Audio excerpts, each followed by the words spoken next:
नमस्कार मित्रांनो, आजचा नवा ब्लॉगची वापस सुरुवात आपली. आणि नाश्ता केला मस्त, चपाती भाजी मिक्स, आणि निघालो आपल्या मारुती मंदिरामध्ये.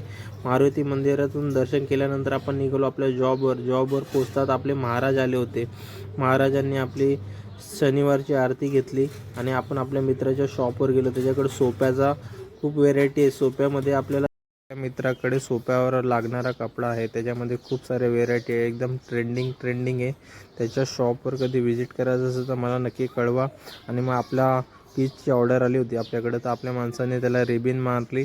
रिबिन मारतात ते एका माणसाने स्टिकर वगैरे त्याला स्टिकर लावल्यात. बारकोड कमी पडले तर मी अजून एक बारकोड त्याला काढून दिले. त्याच्यानंतर आपण मस्त लंच केला. लंचमध्ये आपली तीच चपाती भाजी मिक्स भेळ होती. आणि त्यानंतर नवीन माल आला होता आपला ट्रेंडिंगचा माल आपण चेक्सचा काढला आणि त्याच्यात सॅम्पलिंग केली. सॅम्पलिंगमध्ये आपण त्याला बुकलेट बनवले. बुकलेटला जिलेटिंग लावून वगैरे आपण हे बुकलेट बनवतो का की हे याच्यामुळेच आपली ऑर्डर येत असते. त्यानंतर आपण त्याला बारकोडिंग केली. आणि आजचा ब्लॉग कसा वाटला कमेंट करून नक्की सांगा.